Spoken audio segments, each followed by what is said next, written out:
and welcome to Long Live the Queen, where we talk about the women who made history. And by we, I mean the royal we, because it's just me. Today, we're going to talk about Maria the Mad, Queen of Portugal. One day we will be remembered. Usually it's just me, but today I have my friend Char with me. Hi, Char. Welcome back. Hi. I'm a little crackly. I'm sorry. I'm getting No, over that's a fine. cold. I like it. It's like it's a sexy voice. Like when Phoebe from Friends got her cold and she was Yeah, singing. It's like yeah. that.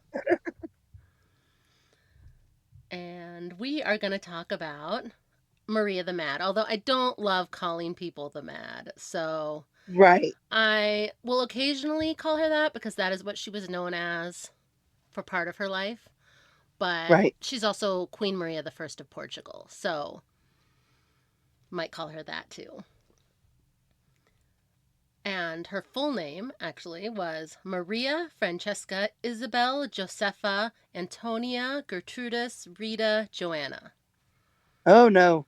No, no, So no. we probably won't call her that. But they all Maybe that's have, why she's mad. She has too many maybe, names. maybe. She was born in 1734. So for my American listeners, she was 2 years younger than George Washington. Oh, And for my UK listeners, she's 4 years older than King George III. And for my French listeners, Maria was about 21 years older than Marie Antoinette. So hopefully all the listeners know who at least one of those people is, and it puts it in perspective. there you go. I was just gonna do the George Washington thing, and then I was like, no, because most of my listeners are from the U.S., but a lot of them aren't. Like 15% of them are outside the U.S., so I was like, they're not Oh, gonna know how old George Washington was. They don't care. stupid Americans. Yeah. Her father was Joseph I, King of Portugal, and her mother was Mariana Victoria, Princess of Spain. Okay. Spain and Portugal, I think you probably remember from your last episode, Spain and Portugal intermarry a lot. So this is Right. super normal. They're Iberian Peninsula homies. Okay, so quick question. Yes, Are we, from our last podcast, are we in the future or are we in the past? future. Okay. By like 200 years in the future. Okay. Okay. All So right. the whole Juana La Loca happened like 200 years ago. Maybe slightly Okay. more than 200 years ago. I just wanted to get like the scenery in my head. Yeah, to Maria, Juana La Loca would be like to us post-revolutionary America, but like pre-Civil War. Okay. So Okay. definitely the past. Okay. Maria's parents had another daughter 2 years after her, and another daughter 3 years after that, and then another daughter 7 years later. There Oh, were a lot of miscarriages and stillbirths, and there was other pregnancies, but these are the four that survived. And I mean, it didn't help that Portugal and Spain were so intermarried. They were also descended from Habsburgs. So right. that would explain the trouble with the pregnancies for sure. Gotta love those Habsburgs. Right? This is more descendants of them. So we're just 200 years farther down the family tree. Or Okay. up the family tree? Down the family, up the family tree. I don't know. Up. We'll go up. In the It makes future sense. of the family tree. So all those girls meant that Maria was the heir to the throne of Portugal because girls could inherit and she had no brothers. And that's what no little brothers will do for you. Imagine if that baby they had 7 years later was a boy. Imagine you're like 12, 13, you've been the heir to the throne your whole life, and then you have a brother. I don't know. I might be looking forward to it. That's true. And you're like, I didn't want that job. Right? Because like it sounds like an awful lot. Because then I have Yeah. to be married off, and Yep. You have to so have kids. yeah, you have to have kids, and You you don't get have to to. pick what you do. Yeah. You're No. you're the queen. Yeah.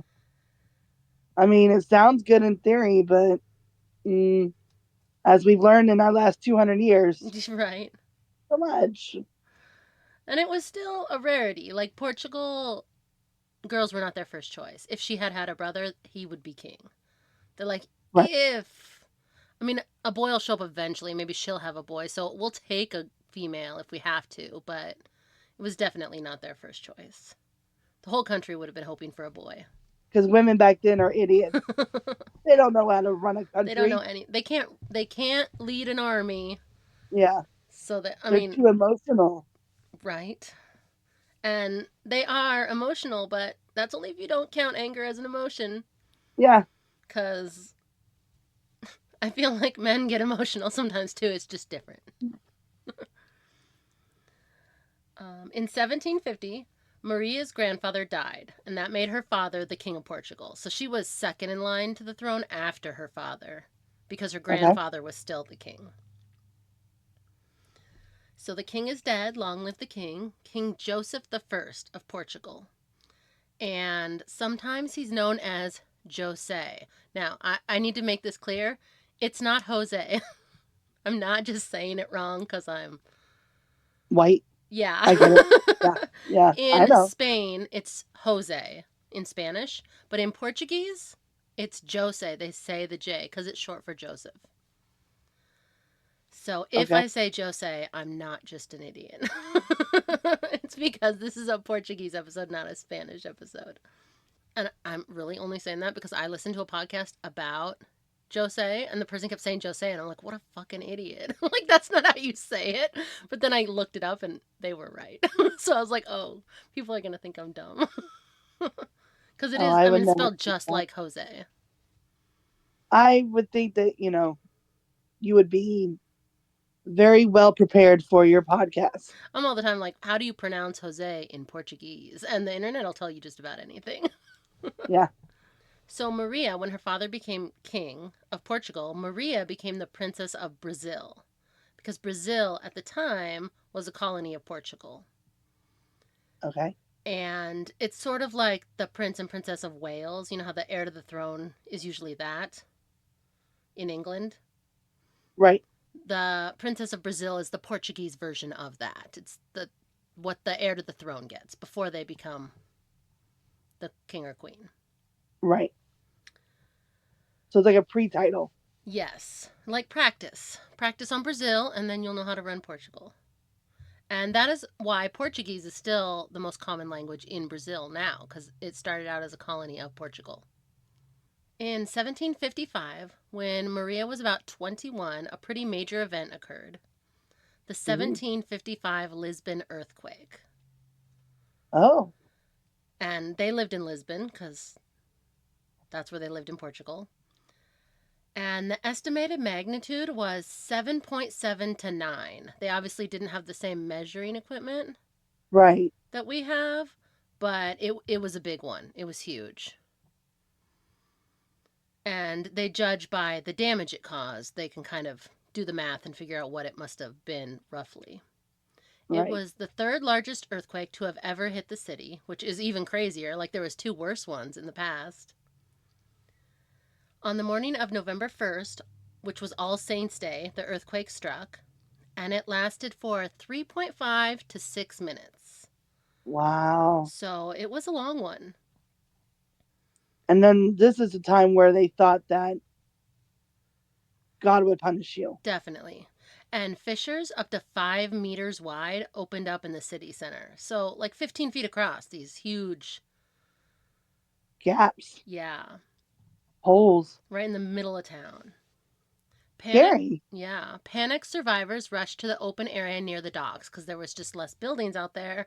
Like everything's falling down, like the earth is splitting open. What am I going to do? So they ran down by the docks, a lot of people. Didn't they like? Did they not worry about water like They did tsunamis? not. They did No. not. And they just stood there on the docks and they watched the ocean recede. Oh. Yep. And they Okay. just saw a bare ocean floor littered with ship debris and lost cargo. And they didn't know what that meant. They were like, that is really, like, this is apocalypse level stuff, they're probably thinking. Right. Like, the earth is opening up and the ocean is drying up. Well, little did they know it's coming back. It is coming back. And they would not have known that. They would have been like, what is happening? They would have all been Well, in a state of shock, probably. And it would have been a terrifying sight. None of them had ever seen the ocean bed before. They would have been like, oh, that's what it looks like. And you know what this means, though, right? A Yeah. tsunami is incoming. When the ocean recedes, it has to return. And when it returns, it doesn't do it calmly. The ocean returned about 40 minutes after the earthquake, and it returned very quickly. It took out the dock areas where a lot of people were still congregating, and it rushed up the Tagus River. I don't know if that's how you say it. Do you know the river in Portugal that looks like it says Tagus? Hopefully, I'm Um, not pronouncing it wrong. no, but I think that sounds right. I Okay. mean, So it rushed up the Tagus River, taking out the primary residence of the royal family. The royal palace was on this river, oh, like on the shore of this river, and it came, like, it took out the docks and it went up the river real bad. And the royal palace was gone, including the 70,000 volume royal library was completely destroyed. oh no. Imagine, like, you're living back then, you probably don't even have 5 books. Imagine you have 70,000 all gone. And it's your history too, you know? And all the artwork at the royal palace Oh, destroyed. goodness. The royal family was not at their home when it was destroyed. Well, Two, that's good. two more waves followed the original tsunami, causing more damage. But because it was All Saints' Day, there were a lot of little candles everywhere for the holiday. And between the earthquake and the tsunami, a huge fire broke out. Oh no. The fire turned into a firestorm and would suffocate anyone who got too close to it. People would suffocate before they would burn to death because it was sucking It up was all so the intense. oxygen. Yeah. Which I'm going to be honest, I'd rather suffocate than burn, so maybe that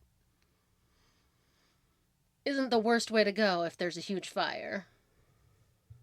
Yeah, none of that's quick though. No. I want to be quick. Yeah. Yeah, I mean I want that to definitely be neither of those is at the top of my pyramid for ways I could just in my sleep is fine.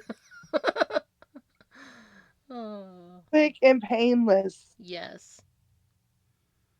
Like when I was in a car accident, and it was a pretty bad car accident. Yeah. I didn't think I was gonna survive. Like I was like, oh, like I even said, like I said, well, not getting. Like I closed my eyes and said, we're not gonna survive. Yeah. And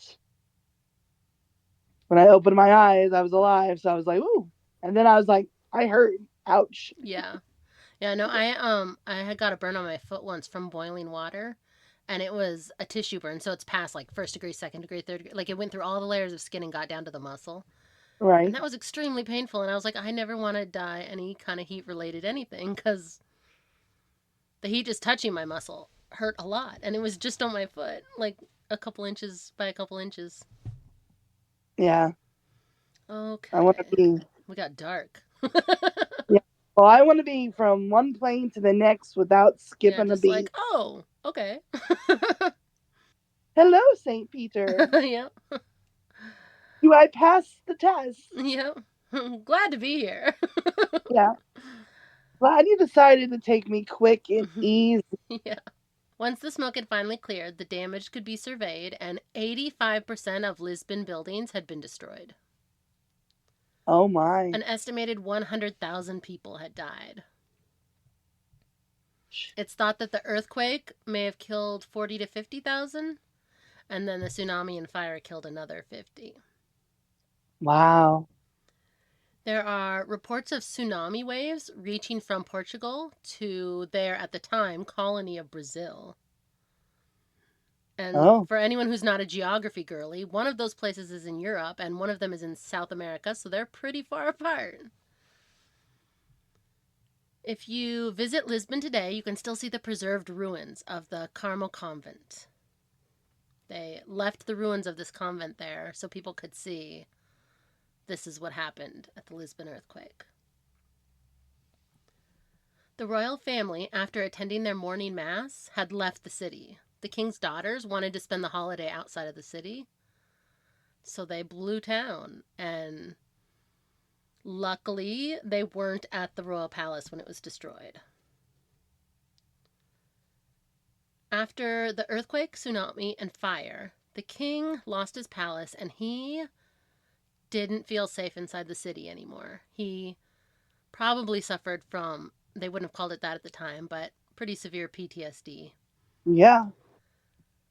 And he had a type of camp constructed just outside the city, and that is where the royal family started living. See, the king didn't feel safe living inside solid walls anymore, and so this permanent glamping trip was his coping mechanism. It was like a fancy tent city right outside of Lisbon. And during this time, the king relinquished most of the governing of Portugal. He left it to his minister, the Marquis of Tombol. And he was not the Marquis of Tombol yet at this point, but that's what I'm going to call him because his name is hard to say. Okay, no worries. So this guy was controversial. Some people, including the king, liked him, but some people thought he was an undereducated, lowborn, arrogant guy. Like, oh, Ah, this guy. Like, why is he running the country? This makes no sense. He was the son of a country squire, and he studied law and history.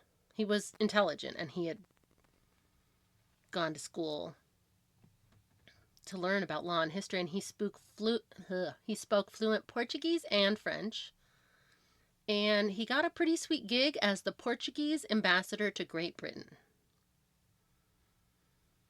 which okay. would Oops. normally go to like a noble or, and this is just some guy who went to school and like learned some stuff. And then he moved on to Portuguese ambassador to Austria, and this would have been a promotion because the queen at the time was an Austrian Habsburg. And Okay. so it would be with it would be with the queen's family that he was ambassadoring. And the queen was very fond of him. He ended up being recalled back to Portugal because there was some drama, but that's another story for another time. But then King John died, and the old king's son became the new king, King Joseph the First. That's Maria's father, so that's where we are Okay. now. All right. And like his Austrian mother, the new king liked him too. He was like, okay, I know my dad had some issues with you, didn't think you were that cool, but my mom likes you and so do I. And the new King Joseph made Pombal Minister of Foreign Affairs for Portugal. And after the earthquake, he left all the ruling of the country to him. The king was like, I'm out. I'm stressed out. I'm going to live in my tent city and you take care of Portugal. One of Pombal's orders was to restrict African slaves from being brought into Portugal. He was like, no, we're not taking them. But not because he was a humanitarian or even like a nice guy. He decided that the African slaves would be more useful in their colony of Brazil. So he's like, just send them to Brazil. Like, we don't need them in Portugal. Just have them do all their slave work in Brazil. So it's not quite as progressive as you might think when you're like, oh, look at him. No, he was Or is just like, put him hopeful. somewhere else. In 1759, Maria's father, the king, was traveling from visiting his mistress. His mistress was in the city, so he would go to the city. He didn't like it, but his mistress was there. So he was coming back from visiting his mistress to his glamping tent city, and there was an assassination attempt on this King Oh Maria's no. father. The king survived, and the assassins were detained and tortured. And they confessed. They were like, yep, we did it. But I mean, it was under torture, but also they were caught doing it. So they said it was the family of the king's mistress that put them up to it. And the king's mistress would be the one who would know when he just left her house and was going back to the tent city. Right, but why would she do that? Well, she wasn't necessarily involved. It was her Uh, family, but they kind of thought like, oh, her family wanted it, and so she was like giving them information. But yeah, it doesn't make a lot of sense. The king's mistress and her entire family were arrested, children and senior citizens included. oh wow. Yeah, Okay. just everybody, like the whole family, you're in. You're bad news. They were tried, convicted, publicly tortured, and then executed. Pretty violently. dismembership occurred. There were missing body parts. Oh, I feel bad for the kids. Yeah. And it is possible that it was all a setup. There are people who think that Pombal set the whole thing up to like get rid of his rivals. Oh, So it's just whose side you fall on. And like you said, it doesn't make a lot of sense. yeah, So, but they reportedly didn't like Pombal, so that would maybe be the reason they got rid of this king. They would maybe get rid of Pombal, but either way, they again, were fighting. This family and Pombal didn't like each other, and who's to say who started it, whether it was a false flag or an actual assassination attempt. right. And about around this time, this is when Pombal started to suppress the Jesuit priests Okay. because the king's mistress had a Jesuit priest as a confessor. So, like, oh, the Jesuits must have known about it because she would confess this to her confessor. So he was Right. like, Jesuits got to go. And around this time, that was popular. Like, even the Pope started to be like, yeah, you can suppress the Jesuit priests, even though they're Catholic priests. Even the Pope was like, I don't know about them. So this was like a fad of the time that they were just like kicking out the Jesuits, but that was just an excuse. This was an excuse to do that more. Like, oh, she had a Jesuit confessor, so they must be in. I doubt they knew about it. In June of 1760, when Maria was about 25, she was getting married. And the man she was marrying was her father's youngest brother, her Uncle Pedro. Oh, goodness. And they are part Habsburg. So, Uncle Pedro was 42. Maria and her Uncle Pedro solved a problem. Maria was next in line for the throne. If people decided they didn't want a female ruler, the first male in line was her Uncle Pedro. So they were creating a united front. Like, her or him, Okay. doesn't matter because they're married. Right.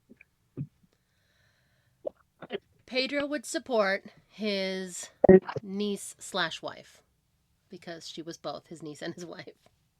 He would be king and co ruler, but the buck stopped with Maria, not Uncle Pedro. When she died, the throne would go to her children, not Pedro. Oh, So it's awkward when you're married to your uncle, but they hit the ground running and they married in 1760. The main obstacles were that both Maria and her uncle were descended from Habsburgs, the chin of the Habsburgs.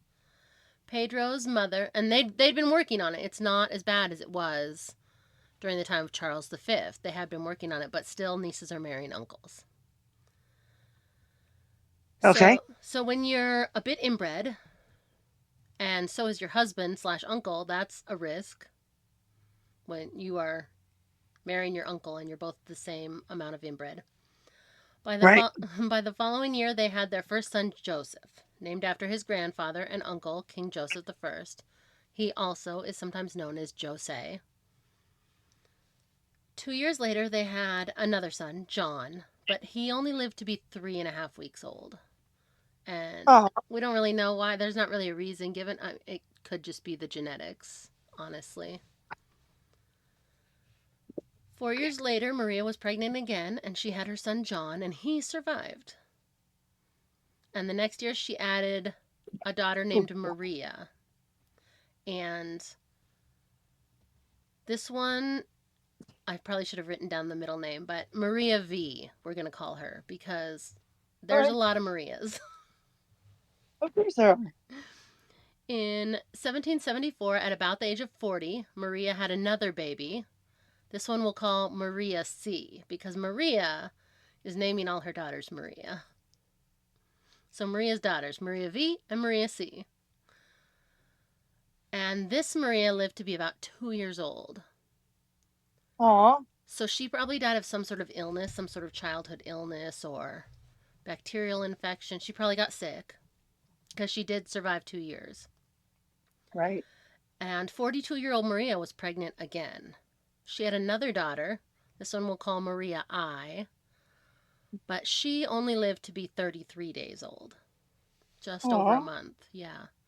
So things were sad on the home front. So we still only have the one daughter, though, right? Yes. And two sons. Okay. 2 sons first, then a daughter, yeah. Okay. So now it was time for a wedding. Her oldest son was getting married. He was 15, and he was marrying the 30-year-old sister of his mother. So his aunt. Oh, goodness. Yeah, because that's what they do in this family. That's definitely that's Yeah, bullshit. yeah. So Aunt Benedita was the new wife of Maria's son. Who's Sh 15? yeah, and she's Okay. 30. She was reportedly very pretty. So definitely marrying your aunt or uncle, though, ran in their family. Is very Targaryen of them. If you've ever watched Game of Thrones or Right. read the books, the wedding was the wish of Maria's father, King Joseph. He was dying, and he wanted his grandson to marry his daughter. So maybe it was just a him thing. He was like really into this whole let's just marry our own family. And just 3 days after the wedding, the king died. So he got it in just under the. He was definitely dying because he died 3 days later. The king is dead. Long live the queen. Queen Maria the First of Portugal. Just 2 months postpartum and 1 month after the death of her newest baby, because this was the baby that only lived 33 days, she Right. was now queen. And Maria hunkered down and started queening right away. Her husband became her king consort, and in the event of her death, the throne would pass to her oldest son. Her first act of queen was to dismiss Pombal. She was like, this guy's a dick. Definitely not keeping him. She was like, go away. Like, my dad liked you, my grandma liked you. I do not like you. And she worked to restore the Jesuits in Portugal. She didn't succeed, but she did think that was BS and that they should be allowed to come back. But by this time, the Pope was even in on it, and he was like, no, get rid of them. They're trouble. In 1785, it was time to marry off her second son to another aunt. JK, he married Princess Charlotte of Spain. He did not marry his aunt, but I thought it was a theme, so I thought maybe we could go with it. But no, he married Princess Charlotte of Spain, which is not related to him because Spain and Portugal. This is like a Right. distant cousin, but it's not his aunt. At least it's not, yeah. Yeah. Because the Spanish royal family and the Portuguese royal family married so often.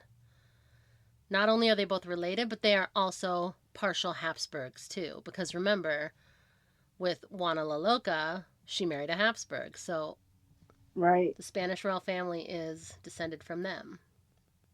The groom was 18 and the bride was 10. So gross. But the Pope agreed on the terms that the marriage not be consummated until the bride was 15. So the Pope was like, yes, you can get married, no sex for 5 years, which I don't love, but I love way more than 10. Right. The following year, Maria's husband Pedro died. Uncle Pedro, remember him? Right. I don't know what he died of, but he was 68 years old at the time, so Maybe he was on his horse. maybe. It was around this time that Maria's mental health seemed to be a bit off, and people started noticing. She was 42, the Queen of Portugal, and her uncle husband had just died, so some sadness would be expected. Her life was very stressful. Like, she just had a baby, and then that baby died. She was also going through, she had to be going through some amount of postpartum. Right. And this seemed to go further than that, though. Once she had to be carried back to her apartments in a state of complete delirium. Will be remembered.